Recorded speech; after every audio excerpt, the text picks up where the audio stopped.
ਅੱਜ ਮੈਂ ਬਣਾਵਾਂਗੀ ਬਹੁਤ ਹੀ ਟੇਸਟੀ ਆਲੂ ਬ੍ਰੈਡ ਸਟਿਕਸ, ਜਿਹੜੇ ਖਾਣ ਨੂੰ ਬਹੁਤ ਹੀ ਸਵਾਦ ਲੱਗਦੇ ਆ। ਪੂਰੇ ਬਾਹਰੋਂ ਕ੍ਰਿਸਪੀ ਹੋਣਗੇ, ਅੰਦਰੋਂ ਚਟਪਟੇ ਹੋਣਗੇ। ਤੇ ਇਸ ਨੂੰ ਤੁਸੀਂ ਸਟੋਰ ਕਰਕੇ ਲੰਬੇ ਸਮੇਂ ਲਈ ਰੱਖ ਵੀ ਸਕਦੇ ਹੋ, ਬਿਲਕੁਲ ਖ਼ਰਾਬ ਨਹੀਂ ਹੋਣਗੇ। ਤੇ ਸਭ ਤੋਂ ਪਹਿਲੇ ਅਸੀਂ ਮਸਾਲਾ ਬਣਾ ਕੇ ਤਿਆਰ ਕਰਾਂਗੇ, ਬਹੁਤ ਹੀ ਟੇਸਟੀ ਤੇ ਚਟਪਟਾ। 1 ਚਮਚ ਅਸੀਂ ਤੇਲ ਦਾ ਲਵਾਂਗੇ, ਇਸ ਦੇ ਵਿੱਚ ਥੋੜਾ ਜਿਹਾ ਜੀਰਾ ਦਾ ਪਾਵਾਂਗੇ, 2 ਹਰੀਆਂ ਮਿਰਚਾਂ ਕੱਟੀਆਂ ਜਾਂ ਬਰੀਕ ਪਾਵਾਂਗੇ, 1 ਟੁਕੜਾ ਅਦਰਕ ਦਾ ਲਿਆ ਮੈਂ, ਇਸ ਨੂੰ ਕੱਦੂਕਸ ਕਰ ਲਿਆ ਤੇ ਇਹਨੂੰ ਹਲਕਾ ਜਿਹਾ ਇਸ ਤਰੀਕੇ ਭੁੰਨ ਲਾਂਗੇ। 1 ਮੀਡੀਅਮ ਸਾਈਜ਼ ਦਾ ਮੈਂ ਪਿਆਜ਼ ਲਿਆ, ਇਹਨੂੰ ਵੀ ਬਰੀਕ ਦੇ ਵਿੱਚ ਕੱਟਿਆ ਤੇ ਹਲਕਾ ਜਿਹਾ ਇਹਨੂੰ ਵੀ ਭੁੰਨਾਂਗੇ ਇਸ ਤਰੀਕੇ। ਇਸ ਦਾ ਰੰਗ ਨਹੀਂ ਬਦਲਣ ਦਿਆਂਗੇ। ਤੇ ਪਿਆਜ਼ ਆਪਣਾ ਵਧੀਆ ਭੁੰਨ ਚੁੱਕਿਆ ਹਲਕਾ ਜਿਹਾ। ਤੇ ਇਸ ਦੇ ਵਿੱਚ ਮੈਂ ਹੁਣ ਸੁੱਕੇ ਮਸਾਲੇ ਪਾਵਾਂਗੀ, ਥੋੜੀ ਜਿਹੀ ਹਲਦੀ ਦਾ ਪਾਵਾਂਗੇ, 1/2 ਚਮਚ ਲਾਲ ਮਿਰਚ ਤੇ ਨਮਕ ਸਵਾਦ ਅਨੁਸਾਰ ਪਾਵਾਂਗੇ, 1/2 ਚਮਚ ਨਮਕ ਦਾ ਪਾਇਆ, ਥੋੜਾ ਜਿਹਾ ਧਨੀਆ ਮਸਾਲਾ ਤੇ ਥੋੜਾ ਜਿਹਾ ਆਮਚੂਰ ਤੇ ਲਾਸਟ ਟਾਈਮ ਗਰਮ ਮਸਾਲਾ ਪਾ ਲਾਂਗੇ। ਜੇਕਰ ਆਮਚੂਰ ਤੁਹਾਡੇ ਕੋਲ ਨਾ ਹੋਏ ਤੇ ਤੁਸੀਂ ਉਸ ਦੀ ਜਗ੍ਹਾ ਤੇ ਚਾਟ ਮਸਾਲਾ ਵੀ ਪਾ ਸਕਦੇ ਹੋ। 1 ਚਮਚ ਪਾਣੀ ਦਾ ਪਾ ਕੇ ਇਸ ਮਸਾਲੇ ਨੂੰ ਅਸੀਂ ਭੁੰਨ ਲਾਂਗੇ, ਤਾਂ ਕਿ ਮਸਾਲਿਆਂ ਦਾ ਕੱਚਾ ਟੇਸਟ ਖਤਮ ਹੋ ਜਾਵੇ। 20 ਸੈਕਿੰਡ ਵਾਸਤੇ ਅਸੀਂ ਭੁੰਨਾਂਗੇ। 5 ਮੈਂ ਆਲੂ ਲਏ ਨੇ ਉਬਾਲੇ ਹੋਏ, ਇਹਨਾਂ ਨੂੰ ਮੈਸ਼ ਕਰ ਲਿਆ ਤੇ ਇਹ ਆਲੂਆਂ ਨੂੰ ਵਿੱਚ ਪਾ ਕੇ ਇਹਨਾਂ ਨੂੰ ਚੰਗੀ ਤਰ੍ਹਾਂ ਮਿਕਸ ਕਰ ਲਾਂਗੇ, ਤਾਂ ਕਿ ਕੋਈ ਵੀ ਜੋ ਮੋਟਾ ਪੀਸ ਹੋਏ ਆਲੂ ਦਾ ਮੈਸ਼ ਹੋ ਜੇ। ਤੇ 1 ਚਮਚ ਧਨੀਆ ਦਾ ਪਾ ਕੇ ਇਹਨੂੰ ਮਿਕਸ ਕਰ ਲਾਂਗੇ। ਨਮਕ ਥੋੜਾ ਘੱਟ ਸਾਨੂੰ ਲੱਗਿਆ ਸੀ, ਅਸੀਂ ਨਮਕ ਹੋਰ ਪਾ ਲਿਆ ਸੀ। ਟੋਟਲ ਸਾਡਾ ਨਮਕ 1.5 ਚਮਚ ਲੱਗਿਆ ਤੇ ਇਸ ਨੂੰ ਠੰਡਾ ਹੋਣ ਵਾਸਤੇ ਅਸੀਂ ਰੱਖ ਲਾਂਗੇ। 2 ਚਮਚ ਮੈਦੇ ਦੇ ਲਵਾਂਗੇ ਤੇ 3 ਚਮਚ ਮੈਂ ਇਸ ਦੇ ਵਿੱਚ ਬਰੀਕ ਬੇਸਨ ਦਾ ਪਾਵਾਂਗੀ। ਇਸ ਦੇ ਵਿੱਚ ਥੋੜੀ ਜਿਹੀ ਲਾਲ ਮਿਰਚ, ਥੋੜਾ ਜਿਹਾ ਨਮਕ ਪਾ ਕੇ ਇਸ ਨੂੰ ਮਿਕਸ ਕਰਕੇ ਤੇ ਪਾਣੀ ਪਾ ਕੇ ਇਸ ਦਾ ਘੋਲ ਤਿਆਰ ਕਰਾਂਗੇ। ਘੋਲ ਇਸ ਦਾ ਇਸ ਤਰ੍ਹਾਂ ਗਾੜਾ ਕਰਨਾ ਹੈ ਕਿ ਆਪਣੇ ਜਿਹੜਾ ਬੈਟਰ ਪਤਲਾ ਹੋਏ ਤੇ ਗਾੜਾ ਨਾ ਹੋਏ। ਥੋੜਾ ਜਿਹਾ ਪਾਣੀ ਪਾ ਕੇ ਪਹਿਲਾਂ ਇਹਨੂੰ ਅਸੀਂ ਮਿਕਸ ਕਰ ਲਾਂਗੇ ਇਸ ਤਰੀਕੇ। ਤੇ ਇਹ ਆਪਣਾ ਬੈਟਰ ਤੁਸੀਂ ਦੇਖ ਸਕਦੇ ਹੋ, ਜੋ ਚਮਚੇ ਨੂੰ ਇਸ ਤਰ੍ਹਾਂ ਕੋਟ ਹੋਣਾ ਚਾਹੀਦਾ, ਇੱਕ ਪਤਲੀ ਜਿਹੀ ਲੇਅਰ ਹੋਣੀ ਚਾਹੀਦੀ ਹੈ। ਤੇ ਜੇਕਰ ਗਾੜਾ ਲੱਗੇ ਤਾਂ ਤੁਸੀਂ ਥੋੜਾ ਜਿਹਾ ਪਾਣੀ ਹੋਰ ਪਾ ਸਕਦੇ ਹੋ। ਇਹ ਮੈਂ ਬ੍ਰੈਡ ਸਲਾਈਸ ਲਈਆਂ ਨੇ, ਵਾਈਟ ਬ੍ਰੈਡ ਮੈਂ ਇਸਤੇਮਾਲ ਕਰਾਂਗੀ। ਜੇਕਰ ਤੁਹਾਡੇ ਕੋਲ ਬਰਾਊਨ ਬ੍ਰੈਡ ਹੋਏ ਤਾਂ ਤੁਸੀਂ ਉਹ ਵੀ ਵਰਤ ਸਕਦੇ ਹੋ। ਜੋ ਬਰਾਊਨ ਵਾਲੇ ਹਿੱਸਾ ਉਹ ਪਹਿਲਾਂ ਮੈਂ ਉਤਾਰ ਲਾਂਗੀ, ਕੱਟ ਕਰ ਲਾਂਗੀ। ਜੇਕਰ ਤੁਸੀਂ ਮੇਰੇ ਚੈਨਲ ਤੇ ਪਹਿਲੀ ਵਾਰ ਆਏ ਹੋ, ਚੈਨਲ ਨੂੰ ਸਬਸਕ੍ਰਾਈਬ ਨਹੀਂ ਕੀਤਾ ਤੇ ਪਲੀਜ਼ ਚੈਨਲ ਨੂੰ ਸਬਸਕ੍ਰਾਈਬ ਕਰਿਓ। ਵੀਡੀਓ ਨੂੰ ਲਾਈਕ ਸ਼ੇਅਰ ਵੀ ਕਰਿਆ ਕਰੋ, ਬੈਲ ਦਾ ਬਟਨ ਜ਼ਰੂਰ ਨਾਲ ਦਬਾਇਆ ਕਰੋ, ਤਾਂ ਕਿ ਮੇਰੀ ਆਉਣ ਵਾਲੀ ਵੀਡੀਓ ਸਭ ਤੋਂ ਪਹਿਲੇ ਤੁਹਾਡੇ ਤੱਕ ਪਹੁੰਚ ਸਕੇ। ਸਾਰੇ ਬ੍ਰੈਡ ਦੇ ਇਸ ਤਰ੍ਹਾਂ ਜੋ ਸਾਈਡਾਂ ਵਾਲੇ ਕੋਨੇ ਹੋਣਗੇ ਉਹ ਅਸੀਂ ਉਤਾਰ ਲਾਂਗੇ। ਤੇ ਜੋ ਇਹ ਜਿਹੜੇ ਬੱਚੇ ਆ ਬਰਾਊਨ ਵਾਲੇ ਹਿੱਸੇ, ਇਹਨੂੰ ਮੈਂ ਸੁੱਟਾਂਗੀ ਨਹੀਂ, ਇਸ ਦਾ ਬ੍ਰੈਡ ਕ੍ਰੰਬਸ ਬਣਾਵਾਂਗੇ ਸੁਕਾ ਕੇ, ਦੂਸਰੇ ਬ੍ਰੈਡ ਕ੍ਰੰਬਸ ਦੇ ਵਿੱਚ ਮਿਕਸ ਕਰ ਲਾਂਗੇ, ਇਸਤੇਮਾਲ ਹੋ ਜਾਣਗੇ। ਤੇ ਇਹ ਜੋ ਆਲੂ ਵਾਲਾ ਮਸਾਲਾ ਬਣਾ ਕੇ ਰੱਖਿਆ ਸੀ ਉਹ ਵਿੱਚ ਸਟਫਿੰਗ ਕਰਾਂਗੇ ਹੁਣ ਬ੍ਰੈਡ ਦੇ ਉੱਪਰ। ਮੈਂ ਥੋੜੀ ਜਿਹੀ ਮੋਟੀ ਹੀ ਲੇਅਰ ਰੱਖਾਂਗੀ, ਇਹਨੂੰ ਹਲਕਾ ਜਿਹਾ ਦਬਾ ਕੇ ਪ੍ਰੈਸ ਕਰ ਲਾਂਗੇ।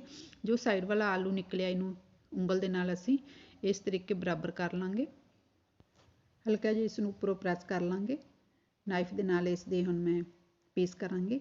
ਇਸ ਬ੍ਰੈਡ ਦੀਆਂ ਮੈਂ 3 ਪੀਸ ਕਰਾਂਗੇ ਤੇ ਇਹ ਆਪਣੇ ਬ੍ਰੈਡ ਸਟਿਕਸ ਬਣ ਕੇ ਤਿਆਰ ਹੋ ਗਏ ਨੇ। ਹਲਕਾ ਜਿਹਾ ਫਿਰ ਇਸ ਤਰੀਕੇ ਇਹਨੂੰ ਕਰ ਲਾਂਗੇ ਸੈੱਟ, ਤਾਂ ਕਿ ਆਪਣਾ ਆਲੂ ਬਾਹਰ ਨਾ ਜਾਏ। ਇਹ ਬਣਾਉਣੀਆਂ ਬਹੁਤ ਹੀ ਸੌਖੀਆਂ ਨੇ ਤੇ ਖਾਣ ਨੂੰ ਬਹੁਤ ਹੀ ਸਵਾਦ ਲੱਗਦੇ ਆ। ਦੂਸਰੇ ਬ੍ਰੈਡ 'ਚ ਵੀ ਇਸੇ ਹੀ ਤਰੀਕੇ ਨਾਲ ਭਰਾਂਗੇ ਮਸਾਲਾ। ਜੇਕਰ ਤੁਸੀਂ ਮਸਾਲਾ ਥੋੜਾ ਪਾਉਣਾ ਚਾਹੁੰਦੇ ਹੋ, ਥੋੜਾ ਵੀ ਪਾ ਸਕਦੇ ਹੋ। ਥੋੜਾ ਜਿਹਾ ਵੱਧ ਹੋਏ ਤੇ ਫਿਰ ਇਹ ਜਿਹੜਾ ਬਹੁਤ ਹੀ ਸਵਾਦ ਲੱਗਦੇ ਆ ਖਾਣ ਨੂੰ। ਇਸ ਨੂੰ ਵੀ ਉਸੇ ਹੀ ਤਰੀਕੇ ਨਾਲ ਬਣਾ ਕੇ ਤਿਆਰ ਕਰ ਲਾਂਗੇ। ਹਲਕਾ ਜਿਹਾ ਉੱਪਰੋਂ ਪ੍ਰੈਸ ਕਰਾਂਗੇ, ਸਾਈਡਾਂ ਤੋਂ ਵੀ ਇਸ ਤਰ੍ਹਾਂ ਸੈੱਟ ਕਰ ਲਾਂਗੇ ਮਸਾਲੇ ਨੂੰ। ਤੇ ਇਸ ਦੇ ਵੀ 3 ਪੀਸ ਬਣਾ ਕੇ ਤਿਆਰ ਕਰਾਂਗੇ। ਸਾਰੇ ਹੀ ਬ੍ਰੈਡ ਇਸੇ ਹੀ ਤਰੀਕੇ ਨਾਲ ਬਣਾ ਕੇ ਮੈਂ ਤਿਆਰ ਕਰਾਂਗੀ। ਇਹ ਮੈਂ ਬ੍ਰੈਡ ਕ੍ਰੰਬਸ ਲਿਆ ਤੇ ਇਸ ਬ੍ਰੈਡ ਕ੍ਰੰਬਸ ਦੇ ਵਿੱਚ ਹੀ ਦੂਸਰੇ ਬ੍ਰੈਡ ਨੂੰ ਮੈਂ ਪੀਸ ਕੇ ਪਾ ਲਾਂਗੀ, ਇਸਤੇਮਾਲ ਹੋ ਜਾਏਗਾ। ਇਸ ਘੋਲ ਦੇ ਵਿੱਚ ਇਸ ਨੂੰ ਮੈਂ ਬ੍ਰੈਡ ਸਟਿਕ ਨੂੰ ਕੋਟ ਕਰਾਂਗੀ ਤੇ ਇਸ ਦੇ ਉੱਪਰ ਅਸੀਂ ਬ੍ਰੈਡ ਕ੍ਰੰਬਸ ਲਗਾ ਲਾਂਗੇ। ਜੇਕਰ ਇਹ ਤੁਹਾਨੂੰ ਘੋਲ ਗਾੜਾ ਲੱਗੇ ਤਾਂ ਥੋੜਾ ਜਿਹਾ ਇਸ ਦੇ ਵਿੱਚ ਪਾਣੀ ਪਾ ਸਕਦੇ ਹੋ। ਇਹਨੂੰ ਵੱਧ ਟਾਈਮ ਨਹੀਂ ਅਸੀਂ ਰੱਖਾਂਗੇ, ਹਲਕਾ ਜਿਹਾ ਇਹਨੂੰ ਡਿਪ ਕਰਾਂਗੇ ਵਿੱਚ ਤੇ ਫਿਰ ਉੱਪਰ ਅਸੀਂ ਇਸ ਤਰੀਕੇ ਕੋਟ ਕਰ ਲਾਂਗੇ। ਤੁਸੀਂ ਇਸ ਨੂੰ ਸਟੋਰ ਕਰਕੇ ਫ੍ਰਿਜ ਦੇ ਵਿੱਚ ਸਟੋਰ ਕਰਕੇ ਵੀ ਰੱਖ ਸਕਦੇ ਹੋ, ਫ੍ਰੀਜ਼ਰ ਦੇ ਵਿੱਚ। ਜਦ ਤੁਹਾਡਾ ਮਨ ਕਰੇ ਇਸ ਨੂੰ ਤਲ ਕੇ ਖਾ ਸਕਦੇ ਹੋ। ਤੇਲ ਗਰਮ ਹੋਣ ਵਾਸਤੇ ਮੈਂ ਪਹਿਲਾਂ ਹੀ ਰੱਖ ਦਿੱਤਾ ਸੀ। ਇਸ ਸਟਿਕ ਨੂੰ ਹੁਣ ਵਿੱਚ ਪਾ ਲਾਂਗੇ ਤੇ ਤਲਾਂਗੇ ਇਸ ਨੂੰ। ਗੈਸ ਫਲੇਮ ਮੀਡੀਅਮ ਹੀ ਰੱਖਾਂਗੇ ਤੇ ਇਸ ਨੂੰ ਅਸੀਂ ਛਾਣੇ ਦੇ ਨਾਲ ਹਿਲਾਉਂਦੇ ਰਹਾਂਗੇ, ਤਾਂ ਕਿ ਜਿਹੜੇ ਆਪਣੇ ਬ੍ਰੈਡ ਦੇ ਦੋਨੋਂ ਪਾਸੇ ਚੰਗੀ ਤਰ੍ਹਾਂ ਸੇਕੇ ਜਾਣ। ਇਸ ਨੂੰ ਅਸੀਂ ਹੁਣ ਬਰਾਊਨ ਹੋਣ ਤੱਕ, ਗੋਲਡਨ ਬਰਾਊਨ ਹੋਣ ਤੱਕ ਪਕਾਵਾਂਗੇ ਤੇ ਬਹੁਤ ਹੀ ਕ੍ਰਿਸਪੀ ਹੋ ਜਾਣਗੇ। ਤੇ ਕੁਝ ਖਾਸ ਟਾਈਮ ਨਹੀਂ ਲੱਗੂਗਾ ਇਸ ਨੂੰ ਫਰਾਈ ਕਰਨ ਲੱਗਿਆਂ, ਤੇ ਬਹੁਤ ਜਲਦੀ ਇਹ ਬਣ ਕੇ ਤਿਆਰ ਹੋ ਜਾਣਗੇ। ਤੇ ਇਹ ਜਿਹੜੇ ਆਪਣੇ ਆਲੂ ਬ੍ਰੈਡ ਸਟਿਕਸ ਬਣ ਕੇ ਤਿਆਰ ਹੋ ਚੁੱਕੇ ਨੇ, ਇਸ ਨੂੰ ਹੁਣ ਅਸੀਂ ਇੱਕ ਪੇਪਰ ਦੇ ਉੱਪਰ ਕਰ ਲਾਂਗੇ ਤਾਂ ਕਿ ਜਿਹੜਾ ਇਸ ਦੇ ਫਾਲਤੂ ਜਿਹੜਾ ਤੇਲ ਹੈ ਨਿਕਲ ਜੇ। ਤੇ ਬਹੁਤ ਹੀ ਕ੍ਰਿਸਪੀ ਤੇ ਬਹੁਤ ਹੀ ਸਵਾਦ ਜਿਹੜੇ ਆਪਣੇ ਜਿਹੜੇ ਬ੍ਰੈਡ ਵਾਲੇ ਸਟਿਕਸ ਬਣ ਕੇ ਤਿਆਰ ਹੋਏ ਨੇ। ਬਾਕੀ ਵੀ ਇਸੇ ਹੀ ਤਰੀਕੇ ਨਾਲ ਅਸੀਂ ਤਲ ਲਾਂਗੇ ਤੇ ਇਸ ਨੂੰ ਅਸੀਂ ਹਿਲਾਉਂਦੇ ਰਵਾਂਗੇ।